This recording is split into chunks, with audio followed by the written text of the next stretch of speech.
I'm Dr. Orion Taraban, and this is PsychHacks, Better Living Through Psychology. And the topic of today's short talk is overcoming scarcity mentality. So I have a secret to confess. When I was in my teens and early 20s, I would occasionally receive a gift from a friend or a family member, something small like a cupcake or a bunch of cookies. And even though I was delighted by the present, even though the present looked rather delicious, I would often refrain from eating the present because on some level, if I ate it, it would be gone and then I would have nothing. But if I didn't eat it, I would still have the present. I understand that this was irrational, but it's what I did. I'd sometimes keep those cookies for months, even though doing so would cause them to go stale, because it would keep me connected to the gift and the intention that I presumed to be behind it. Of course, in the holding on to the gift, I lost the gift because the cookies got stale, but for a time, I managed to convince myself that I still had it.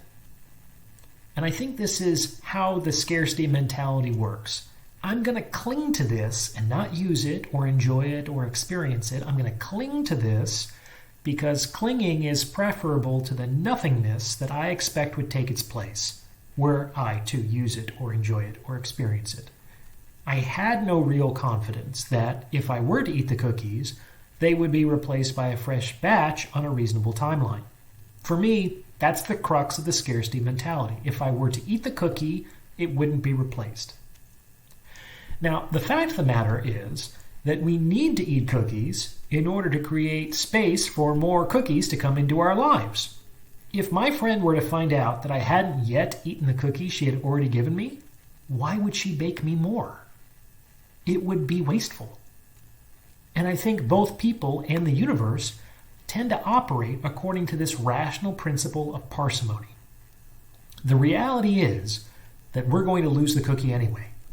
Whether we lose it through staleness or whether we lose it through consumption is irrelevant. The cookie is doomed.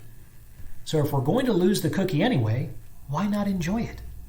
And why not cultivate more trust in one of the more rational dimensions of reality, namely that nature abhors a vacuum? In enjoying the cookie, we create the space for more cookies to come into our lives. Now, in the beginning, this attitude requires some measure of faith that the void will be filled.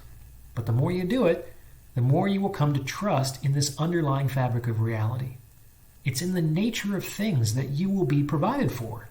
You will be provided love and friendship and money and growth and health and redemption. These things won't always be provided to you on a silver platter, and that's good because it gives us something to do with our time. But the universe is abundant in its possibilities. There are opportunities for all of these things. But we first need to create the space for them to come into our lives by increasingly letting go of what we cling to in our fear.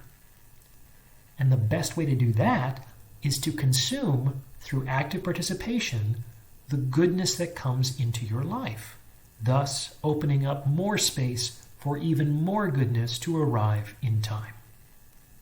I hope that makes sense. If you're listening on Apple Podcasts, Google Podcasts, or Spotify, please like, rate, and review this episode. And if you're watching on YouTube, please drop a comment below.